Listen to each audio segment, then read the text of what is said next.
Ever seen a glacier that seems to be bleeding? Welcome to Blood Falls, Antarctica's coolest mystery.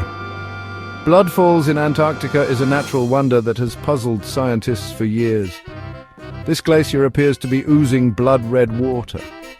But don't worry, it's not actually blood.